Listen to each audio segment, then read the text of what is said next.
Okay, question number 6.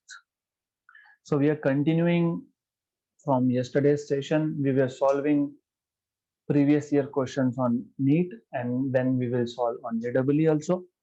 So a student measured the diameter of a small steel ball using a screw gauge of least count 0.001 centimeter.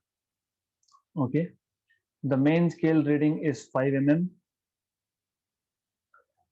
and 0 of circular scale division coincides with 25 division above the reference level. If the screw gauge has zero error of 0.004 centimeter with a negative sign, the correct diameter of the ball is. So for this, I will first show you what is a screw gauge and then why it is required. तो वो देखेंगे and then we will solve this question. Just a minute.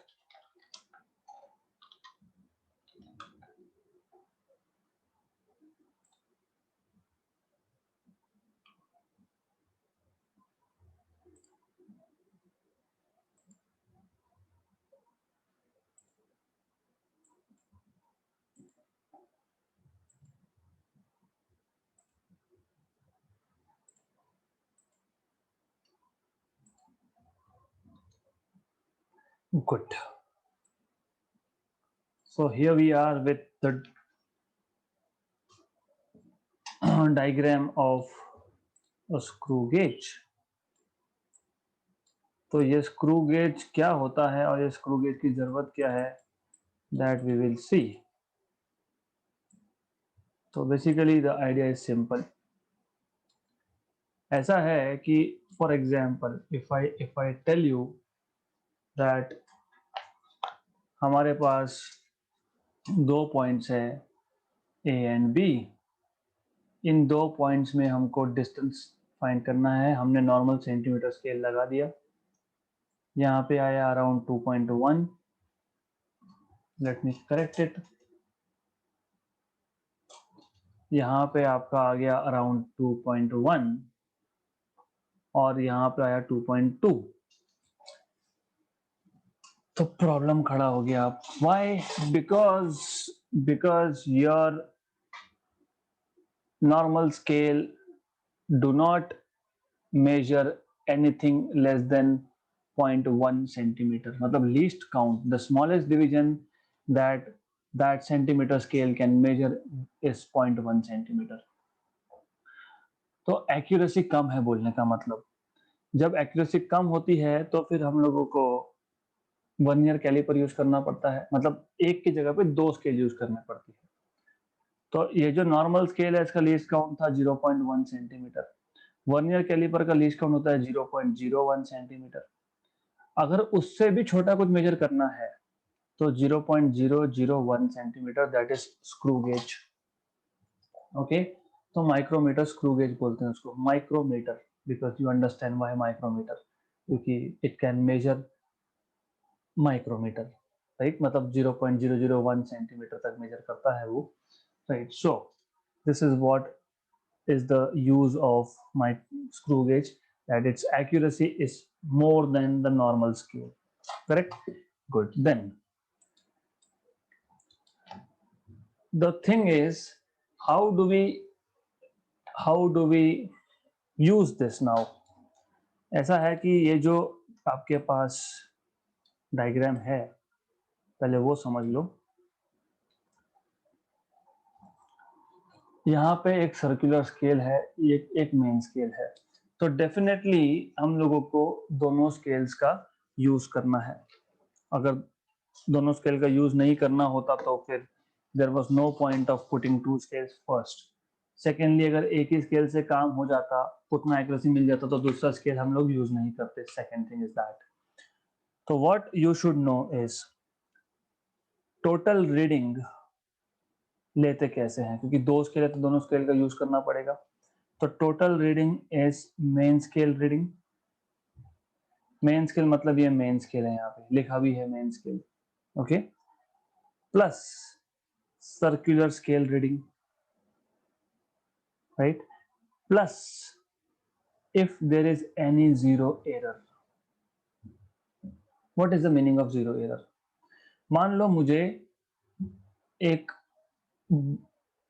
Ball का, यहाँ पे एक ball है, उसका diameter major करना है। मैंने बॉल लगा दिया यहाँ पे, देन ओके, बॉल लगाने से पहले, before you put a ball here, मतलब जो चीज आपको मेजर करनी है उससे पहले, ये जो दो मतलब स्टड और स्पिंडल जो है दे शुड बी कनेक्टेड, है ना, स्टड और स्पिंडल। मतलब when you are measuring nothing, in short जब आप कुछ नहीं मेजर कर रहे हो तब, करेक्ट, तब स्टड और स्पिंडल कांटेक्ट में होना चाहिए। और तब मेन स्केल का जो रेफरेंस लाइन दिख रहा है ना आपको, this is the reference line, main scale का रेफरेंस लाइन है ये। तो ये रेफरेंस लाइन मेन स्केल का और सर्कुलर स्केल का, यहाँ जो सर्कुलर स्केल है, दिस इज सर्कुलर स्केल, इस सर्कुलर स्केल का और जो जीरो होगा वो रेफरेंस लाइन के साथ कोइंसाइड होना चाहिए, because we are measuring nothing, हम कुछ मेजर नहीं कर रहे हैं। तो by default expected is this, that reference line of main scale and zero division of circular scale must coincide। अगर ऐसा नहीं हुआ, मतलब जीरो अगर यहाँ आ गया और यहाँ फोर्थ डिवीजन है, तो हम लोग बोलते हैं there is positive zero error, क्योंकि जीरो होना चाहिए रहेगा, लेकिन चौथी लाइन मैच हो रही है, तो पॉजिटिव जीरो एरर, क्योंकि जीरो लाइन नीचे है। अगर उल्टा है, जीरो लाइन यहाँ पे आ रहा है, right, and this is around 96, क्यों? क्योंकि टोटल 100 डिविजन होते हैं उस पर, 96 मतलब 4 डिवीजन बैकवर्ड चल रहा है, तो that is negative zero error, and that negative zero error has to be taken care of, या तो हैज टू बी कंसिडर्ड। जब आप टोटल रीडिंग ले रहे हो तो जीरो एरर हमेशा हमको डालना पड़ेगा। तो टोटल रीडिंग आप माइक्रोमीटर यूज करके कैसे करते? बहुत सिंपल कॉन्सेप्ट है। दो स्केल है, दोनों का रीडिंग लेना पड़ेगा। कौन कौन सा स्केल है? एक है मेन स्केल, एक है सर्कुलर स्केल। इन दोनों का रीडिंग लेना पड़ेगा, हमको कंसीडर करना पड़ेगा। उसके अलावा क्या हो सकता है कि वहां पे एक इंस्ट्रूमेंटल एरर है, क्योंकि this is instrumental error, this is not the fault of observer, human error नहीं है ये, it is the fault of the calibration. जब कुछ मेजर नहीं कर रहा हूं तो मेन स्केल का जीरो और सर्कुलर स्केल का जीरो मैच होना चाहिए। नहीं हो रहा है तो कुछ एरर आएगा, वो दे के रखा है उन्होंने, राइट। और एक चीज उन्होंने बोली है, the main scale reading is 5 mm। मतलब मेन स्केल रीडिंग जो है वो ऑलरेडी बता के रख दिया है 0.5 सेंटीमीटर, mm को सेंटीमीटर में कन्वर्ट कर लिया मैंने। प्लस सर्कुलर स्केल रीडिंग कैसे कैलकुलेट करते हो? सर्कुलर स्केल रीडिंग मतलब कोइंसाइडिंग डिवीजन। मतलब क्या है कि देखो यहाँ पे सर्कुलर स्केल का कोई ना कोई नंबर का डिवीजन, जैसे 25th, क्योंकि 100 लाइन्स है उसके ऊपर। जब आप किसी बॉल का डायमीटर मेजर कर रहे हो तो 100 में से कोई ना कोई लाइन तो मेन स्केल के रेफरेंस के साथ मैच होने वाला है। हमारे केस में बोला है 25th नंबर का लाइन कोइंसाइड बोला है यहाँ पे। Zero of the circular scale division coincides with 25 divisions above the reference level. तो coinciding division into least count, मतलब सर्कुलर स्केल रीडिंग का फॉर्मूला क्या है? Coinciding division into least count.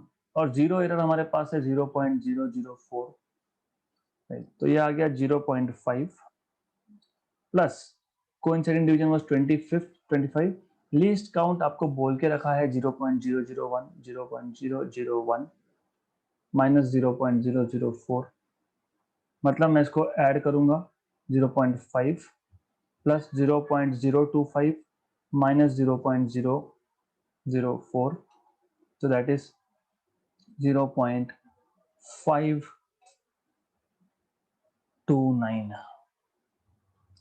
0.529, okay, right. कहाँ गलती हुई? कहाँ पे गलती हुई? जीरो एरर, ये होता है गड़बड़, ओके। क्यों? मैं बताता हूँ क्यों।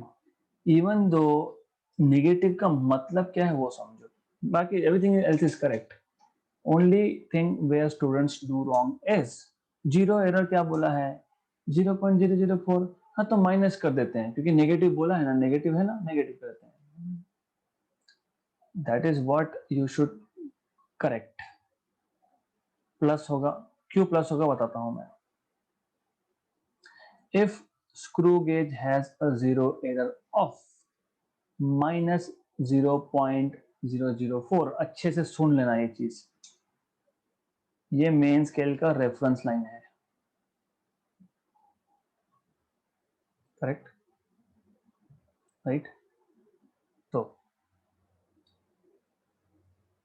सर्कुलर स्केल का जीरो लाइन मैच होना चाहिए था, लेकिन नहीं, सर्कुलर स्केल का जीरो लाइन यहाँ पे है,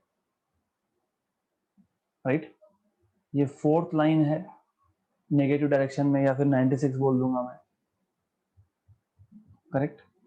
97, 98, 99, 100 वापस से जीरो आ गया, करेक्ट, राइट। ये दोनों मैच होने चाहिए थे, रेफरेंस लेवल और जीरो, नहीं हो रहा है, राइट, करेक्ट। इसका मतलब हम लोगों को ये करेक्शन करना है। तो व्हाट यू डू इज, ये जीरो एरर पॉजिटिव कब लेते हो, नेगेटिव कब लेते हो, और नेगेटिव जीरो एरर का मतलब क्या होता है, this thing you have to understand very well, okay. तो I will give you a trick, क्योंकि यहाँ होता है confusion, but this trick you have to listen carefully and do not apply anywhere or everywhere। उसके लिए notes है आपके पास, modules पढ़ो। जब यहाँ पे जीरो एरर नेगेटिव दिया हो तो कैलकुलेशन के वक्त पॉजिटिव करना, ओके। थोड़ा लॉजिकली भी सोचो। मैं आपको एग्जांपल देता हूँ, बहुत सिंपल एग्जांपल है। माय होम इज 4 स्टेप्स, मेरा मेरा घर जहां पे मैं खड़ा हूं वहां से 4 स्टेप पे है, राइट। मैंने 8 स्टेप डाल दिए, तो क्या होगा, राइट। दूसरा केस, मैं जहां खड़ा हूं वहां से मेरा घर 8 स्टेप पे है और मैं 4 ही स्टेप डाल रहा हूं, तो क्या होगा, this is what is zero error basically.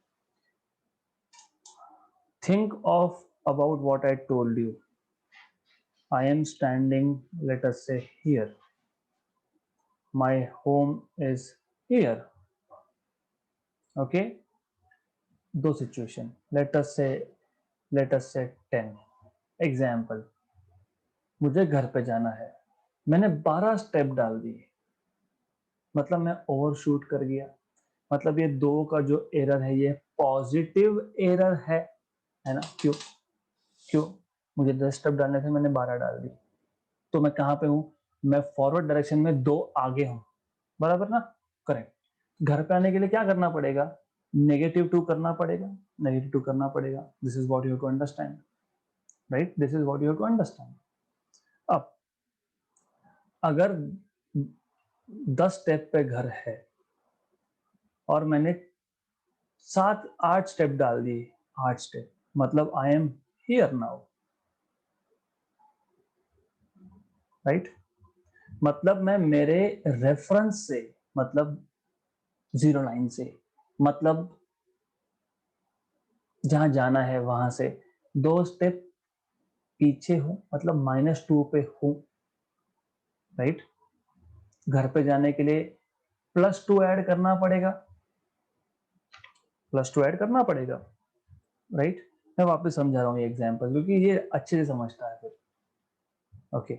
My home was at 0 level, अभी 10 हटा दिया मैंने समझने के लिए, करेक्ट। मैं चलते गया और फाइनली मैं पहुंच गया +2 पे, मतलब जीरो एरर कितना, +2,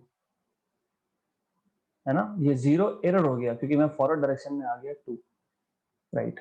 मतलब एक इनकरेक्ट रीडिंग नहीं हुआ अपना, इनकरेक्ट हुआ ना, तो करेक्ट करने के लिए क्या करेंगे, करेक्ट करने के लिए -2 करेंगे, सिंपल,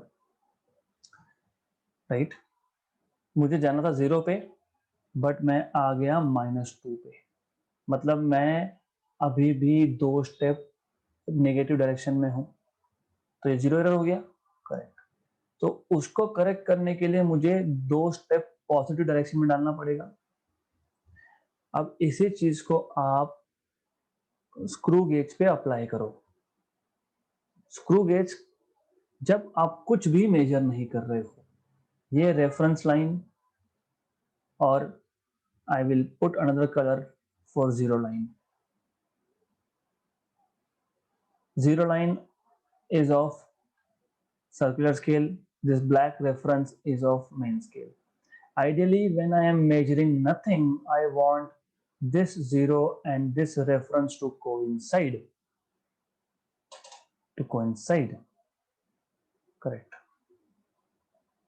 But चौथी लाइन कोइंसाइड हो रही है +4, तो फिर मैं क्या करूंगा, मुझे -4 करना पड़ेगा ना, क्योंकि +4 हो रहा है, तो 0 चाहिए था, राइट, करेक्ट। या फिर 96th लाइन कोइंसाइड हो रही है, मतलब -4 कोइंसाइड हो रहा है, क्योंकि देखो सर्कुलर स्केल है, 0 1 2 3 ऐसा लाइंस होते हैं उस पे 100 तक, 100 तक। तो 96 लाइन का मैच होने का मतलब क्या होता है कि मैं 4 स्टेप बिहाइंड हूं, मतलब मैं -0.04 पे हूं, डिपेंड्स ऑन लीस्ट काउंट, -0.004 पे हूं। तो जीरो लाइन को मैच करने के लिए मुझे +0.004 करना पड़ेगा, राइट। तो जीरो एरर नेगेटिव दिया होगा, तो तुम्हें जीरो एरर ऐड करना पड़ेगा, राइट। नेगेटिव दिया है तो उसको प्लस करो, प्लस दिया तो उसको माइनस करो, that is a trick, but without understanding don't use any trick. I hope I have made this clear, because we took around 16 minutes to do one thing, and it is very simple. Total reading is main scale reading plus surface scale reading plus zero error. Main scale reading दिया है, circular scale reading is coinciding division into least count, वो भी बताया है, और zero error भी बताया है, सिर्फ जीरो एरर पॉजिटिव कब नेगेटिव कब, that you have to understand. So you will get option number D 0.529।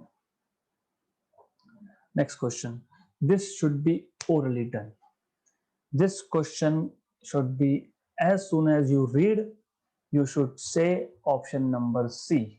क्यों? क्योंकि we have already done many question. मैंने आपको बताया है, अगर x एक क्वांटिटी है which is made up of a raised to 2, b raised to half, c raised to 1/3, d raised to 3, मैंने आपको बताया था अगर आपको परसेंटेज एरर इन x निकालना है, हमने पहले भी ये कल भी किया था, मैंने बताया था आपको trick, 2 into percentage error in a, 2 into percentage error in A is 1. So 2 into 1 is 2%. So 2% is the contribution from A. B अगर है तो power half into error in B, half into error in B, that is half into 2%. मतलब B का contribution to percentage error is 1% in total, plus 1/3 into percentage error in C, that is 3%, मतलब इसका भी 1% contribution आ गया, plus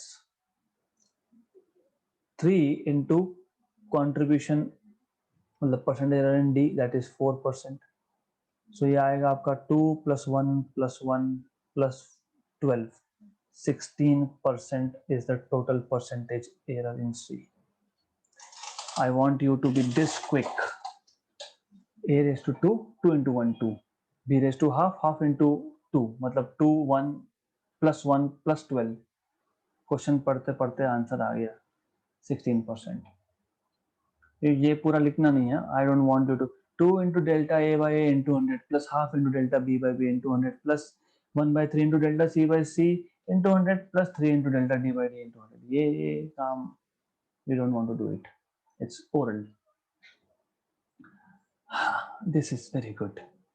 The difference in the length of a mean solar day and a sidereal day is, तो question तो मैं करके देता हूँ solve, but I will give an assignment. The assignment is, what do you mean by solar day and what do you mean by sidereal day? Okay, तो ये आपका assignment है। By the way, 1 solar year, एक solar year मतलब अर्थ को सन के around एक चक्कर लगाने में टोटल लगता है 366.25 सिडरल डेज, और 1 solar year that is also equal to 365.25 days. Okay, solar day. Solar day मतलब क्या होता है पता होना चाहिए आपको। Solar day is what you should know. Okay, 24 hours basically. Okay, so what is sidereal days? You should know. What is solar day? You should know. Okay, don't raise hands in between. You can raise hands in between only if you are I am not audible to you or you are not able to see my screen. That's the only allowed permission to raise hand. Any other questions should be followed after the session ends. Okay, एक solar year मतलब 366.25। अभी ये देखो क्या है, pronunciation depends on region to region, so I call it a sidereal, okay, because this is how it is pronounced in astronomy anyways. And 1 year is 365.25 solar day. Solar day क्या होता है ये पता होना चाहिए। गुड, अगर आपको ये पता ही नहीं होगा तो you can not solve. And you should also know that how much is 1 day.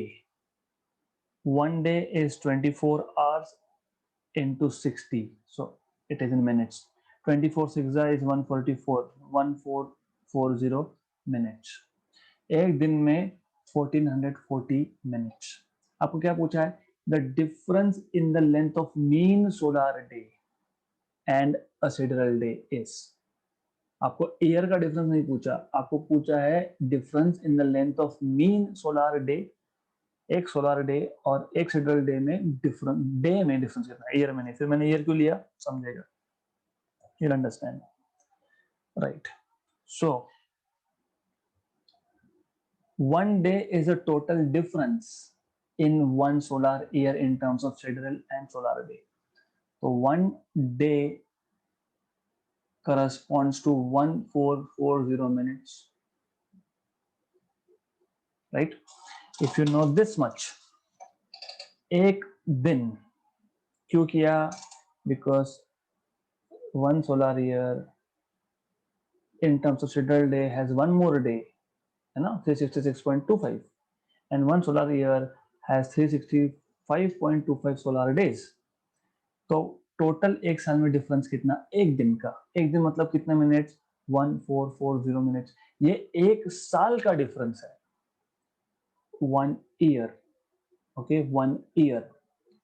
Good, right? Correct. So 1 year has how many days? 365. So therefore difference in the length of a mean solar day and a sidereal day is, ये जो है ये minutes में एक दिन का difference है। 1 day मतलब 1 ईयर, सॉरी, एक ईयर में एक दिन एक्स्ट्रा आता है, तो this is the difference in minutes of 1 year. Year की बात चल रही है, हमको बोला है एक दिन। एक ईयर में कितने दिन? 365। So if you divide the difference of 1 solar year in terms of sidereal and solar days and then divide by 365, easy है। 1440 by 365, 1 and 4 का खत्म, अराउंड रफली 4 मिनट्स। हमने क्या किया?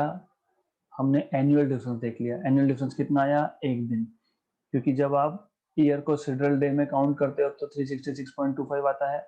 अगर आप सोलर डे में काउंट करते हो तो 365.25 आता है। मतलब एक साल में सिडरल और सोलर का डिफरेंस कितना हुआ? एक दिन का। एक दिन मतलब कितने मिनट्स? 1440 मिनट्स। ये 1440 minutes is the difference of 1 year. एक ईयर में कितना difference? Difference in length of year. हमको डे का पूछा है, डिवाइड बाय 365 कर दोगे तो 4 minute is the difference, so obtained. Next, parsec is a unit of. Okay, the other day I was teaching a batch जो मेरे पास 11th में नहीं थे, क्योंकि लास्ट ईयर मैंने लिया नहीं था, यहाँ का एक भी स्टूडेंट नहीं था मेरे पास, मैंने लिया नहीं था दूल्हे का basically. Anyways, so they don't know parsec is a unit of what. All 6 of them said angle. क्यों एंगल? क्योंकि वेलोसिटी पता है हमको, वेलोसिटी तो नहीं है, और हमको पता है टाइम भी नहीं है, और एंगल डायमेंशनलेस होता है. इसके लिए you should no this is distance. You should no, क्योंकि ये थ्योरी में मैंने करवाया है आपको. Okay, parsec is the unit of distance, so I am not going to put any time in explaining this again. The dimensions of universal gravitational constant कल ही किया था, मैंने कल ही किया था, मैं वापस बता रहा हूँ. Force between two masses is G m1 m2 by r square. So G is equal to fr square by m1 m2. If you want to find out dimensions of G, you must know dimensions of all this, and dimensions of force are m1 l1 t minus 2, mass into acceleration. Okay, and r is distance raised to 2, l raised to 2, and mass into mass is kilogram, so m raised to 2. पहला मास m raised to 1, दूसरा मास m raised to 1. तो ये सब solve करने के बाद आपके पास आएगा m minus 1 l3 t minus 2. These are m1 m minus 1 l3 t minus 2, option number B. m minus 1 l3 t minus 2 मैंने कल भी करके दिया था ये. You should know this basics. Which of the following pair does not have similar dimensions? Does not have. आपको पता होना चाहिए, स्ट्रेस फोर्स अपॉन एरिया होता है, प्रेशर भी फोर्स अपॉन एरिया ही होता है, राइट? ओके, तो stress and pressure have same dimension. Angle dimension less होता है.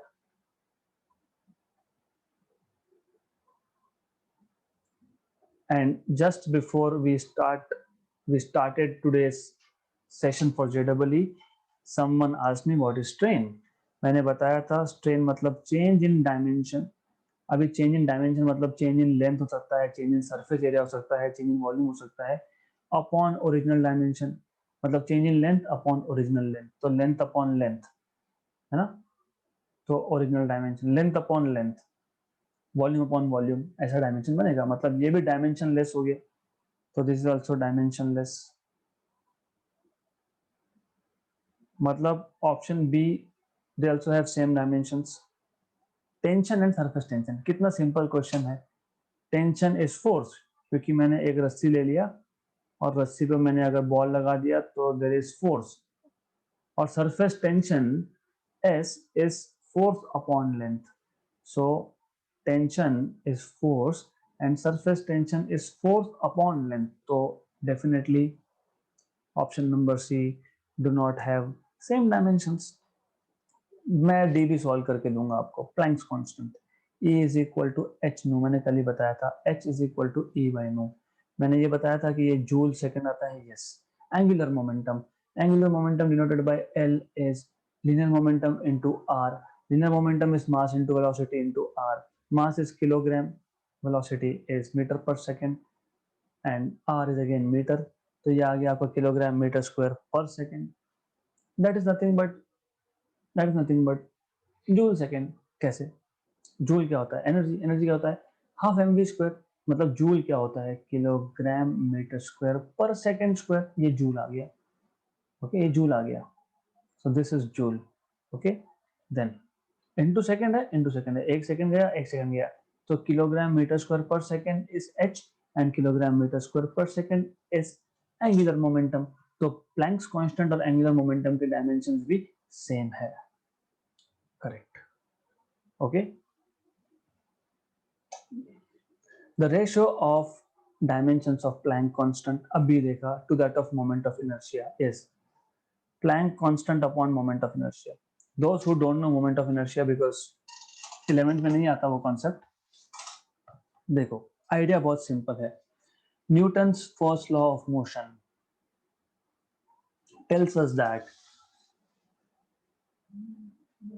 a particle, if it is at rest, it will remain at rest, or if it is moving, it will keep moving in the same direction with the same speed, unless it is acted upon by external unbalanced force.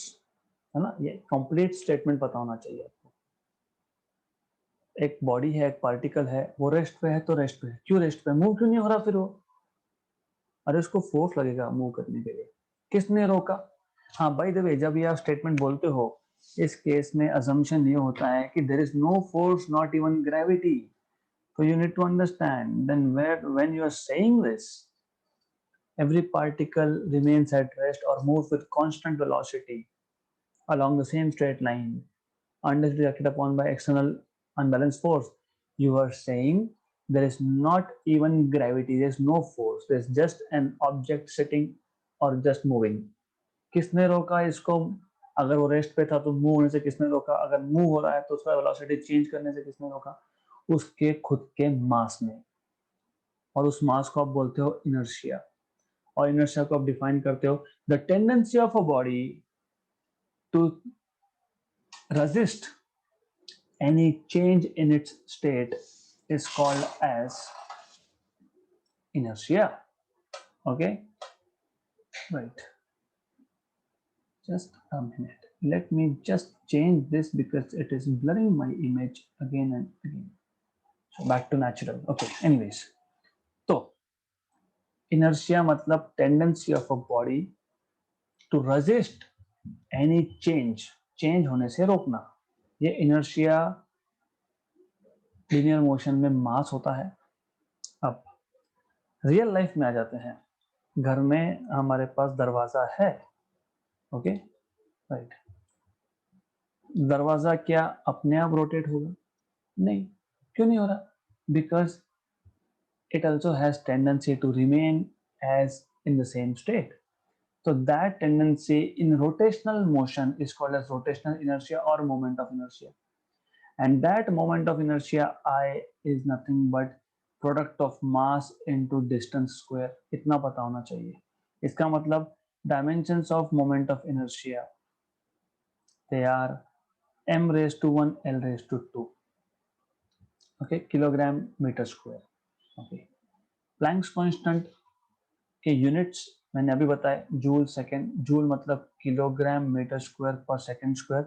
सब करने के बाद kilogram metre square पर second मैंने अभी बताया था. और मोमेंट ऑफ इनर्शिया मैंने अभी यहाँ पे लिखा है. Moment of inertia units are kilogram metre square. मतलब किलोग्राम मीटर स्क्वायर पर second upon kilogram metre square. Cancel cancel cancel cancel. 1 upon second is frequency. तो the ratio of dimensions of Planck's constant to that of moment of inertia is the dimension of frequency. That is what you should know, right? Easy है. Then dimensions of resistance is, मैं ये फिलहाल solve नहीं करवाने वाला क्योंकि अभी तक बहुत सारे कॉन्सेप्ट फिर भी बता देता हूँ. From Ohm's law V is equal to IR, R is equal to V by I. हमको क्या चाहिए? Resistance. Right right. Okay, something is called as a joke. R के डायमेंशंस में करंट के डायमेंशंस आएंगे? आने ही चाहिए. एक ही ऑप्शन है जहां पे करंट के डायमेंशंस है, ऑप्शन नंबर बी. पर फिर भी सॉल्व करना हो तो पोटेंशियल डिफरेंस आपको पता होना चाहिए. What is potential difference? And potential difference, because we have not introduced as of now, I will not go into details of this question. We will do it whenever we will introduce the concept of potential difference or even like potential. तो तब देखेंगे हम लोग ये. Dimensions of permeability are, so permittivity or permeability. Permeability भी introduce नहीं हुआ है, but we can at least talk about it. हम लोग थोड़ा सा तो बात कर ही सकते हैं इस चीज का. हमको पता है कि दो चार्जेस जब रेस्ट पे है, इन दो चार्जेस में इलेक्ट्रोस्टैटिक फोर्स होता है, and that electrostatic force is given by 1/4 pi epsilon Q1 Q2 by R square, where this epsilon was called as permeability.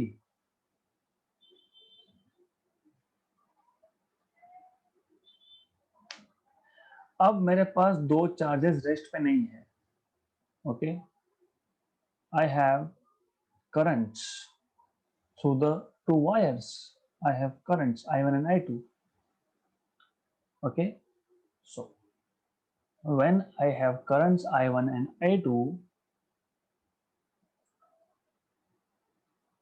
तो there is magnetic field. अब करंट I1 की वजह से मैग्नेटिक फील्ड बनेगा और उस मैग्नेटिक फील्ड में I2 मतलब सेकंड कंडक्टर आ गया. तो second conductor is sitting in the magnetic field of first and first conductor is sitting in the magnetic field of second. मतलब पहले का करंट मैग्नेटिक फील्ड जनरेट करेगा, उस मैग्नेटिक फील्ड में सेकंड कंडक्टर है, second का करंट मैग्नेटिक फील्ड जनरेट करेगा, उसमें पहला कंडक्टर है. मतलब ये दो conductors they will exert force on each other. वो फोर्स अट्रैक्टिव है या रिपल्सिव है, दैट इज अनदर थिंग. वो that is another thing. Okay, but that force between these two current carrying conductors, ये हम लोग आगे जाके electrostatics which is after ray optics और उसके आगे जाके हम लोग करंट इलेक्ट्रिसिटी में करने वाले हैं ये. For the time being you should know the formula for this force is more or less similar to force between two static charges, right? तो यहाँ पे भी डिनोमीटर में 4 पाई है, यहाँ पे डिनोमीटर में एप्सिलॉन 0 था एक्स्ट्रा, यहाँ पे ऊपर म्यू 0 है, यहाँ पे Q1 Q2 था, यहाँ पे I1 I2 है, नीचे यहाँ पे आपके पास R स्क्वायर था. और in that case, in this case you have a R here and a length here L, where L is the length of each wire. Okay, ये जो दो वायर है उसका लेंथ है L और the distance between two wires is R. और यहाँ पे एक टू फैक्टर भी आता है, because we are not worried about exact formula now, इसलिए टू लिखो मत लिखो इन दिस केस, क्योंकि हमको डायमेंशंस की बात करनी है. ये जो म्यू 0 है that is permeability. This mu 0 is called as permeability. For the time being इतना पता होना सफिशिएंट है. You don't need anything more than this formula, and knowing that this is the formula which gives force between two current carrying wires where mu 0 is permeability. So mu 0 will be equal to F into R. Okay, I am not writing 4 pi and 2 because these are just constants, dimensionless constants. I am talking about dimensions, so I don't care for 2 and 4 pi because they don't have dimensions. Fr upon I1, I2 and L. Correct? So you have to substitute dimensions of force. Dimensions of R is length, L is to 1 and length नीचे भी है. तो force upon I1 I2 ये आपको substitute करना पड़ेगा. And after solving, क्योंकि दिख ही गया यहाँ से, कैसे दिख गया, ये L और R के डायमेंशंस कैंसिल हो जाएंगे. फोर्स के डायमेंशंस क्या आते हैं, M1 L1 T-2. R के डायमेंशंस क्या आते हैं, L raised to 1. Current into current is 2 times of current, A raised to 2 मतलब करंट raised to 2. करंट को A से डिनोट करते हैं हम लोग, है ना. और लेंथ मतलब L raised to 1. Cancel cancel, A raised to 2 ऊपर जाएगा, A raised to -2 होगा, तो आपको मिलेगा A raised to -2, M raised to 1, L raised to 1, T raised to -2. है क्या ऐसा? Option number A, right. So this is the simplest thing that I can tell you about force between two current carrying conductors, क्योंकि अभी तक हमारा वो हुआ नहीं है. और डायमेंशंस में तो कुछ भी पूछ सकते हैं ना, लेकिन ask you dimensions of anything which you will study in physics for the next 1.5 years, मतलब 2 साल का 11th plus 12th के कोर्स में जो भी सीखोगे, they can ask you anything. What are the dimensions of, for example, you have learned something, right? What are the dimensions of, let us say, acceleration, है ना, in uniform circular motion. वो तो acceleration ही है basically. तो जो भी quantity आप introduce करोगे उसका dimensions पूछ सकते हैं. जैसे g का dimensions पूछा था वैसे, epsilon का पूछा था वैसे. The dimensions of universal gravitational constant, मैंने वही बोल रहा था कि कुछ भी पूछ सकते हैं, आ गया कुछ भी. दिस इज नॉट कुछ भी. Basically in chemistry you have learned, physics में आना बाकी है, बट केमिस्ट्री में 11 में आ जाता है. Ideal gas equation, that is PV is equal to nRT. N is number of moles of gas. You should know what is 1 mole of gas, but it is just a number. Okay, it is a number, it doesn't have a dimension. R is universal gas constant जिसका dimension चाहिए, so I can write down R is equal to PV by NT. So dimensions of R will be dimensions of pressure into dimensions of volume into dimensions of temperature, क्योंकि N is just a number. Pressure is force upon area. Pressure is force upon area. Volume V. Temperature T. अभी मैं substitute करूंगा. तो dimensions of R will be equal to force के dimensions M1 L1 T minus 2 upon area के dimensions L2 into volume के dimensions L3. Volume is length into breadth into height. Temperature को मैं लिखता हूँ theta से. I denote temperature by theta because T means time, so temperature means theta symbolically. Okay, just for symbol. नहीं तो confuse मत हो जाना, ये भी टी है, ये भी, अरे ये नीचे टेम्परेचर वाला टी है, मैंने डायमेंशंस इस स्टेप में सब्स्टिट्यूट किए हैं. Don't get confuse. ओके, ये और ये गया तो बचा M1 L2 T minus 2 और थीटा माइनस 1, क्योंकि थीटा ऊपर जाएगा temperature. M1 L2 T minus 2 theta minus 1. M1 L2 T minus 2 theta minus 1, option number A. Right? Correct. Good. So question 16th and question 17th. Question 16th is related to question number 2, I guess, जो कर लिया था मैंने, तो it will be assignment, क्योंकि same, more or less same है, more or less same है. Okay, right. And this also I want you to work by yourself because I don't want to do everything for you. You should do something for yourself. This is how you crack exams. तो NEET के total 17 questions जो dimensions, units and measurement से related थे, previous year में आए थे. We have completed that. And for JEE there are more than 50 I guess. तो 50 तो नहीं लूंगा मैं, but I will be taking, और ऑलरेडी लिए हैं हमने, तो some questions will be repeated and I will be taking around, let's say we have 4 days, 4 into around 10, around 40 I will take, roughly 36 to 30, 36 to 40 around. Baki will be left as an assignment for you. Test will be on Saturday. So we are going to stop here. We started early and we are stopping early.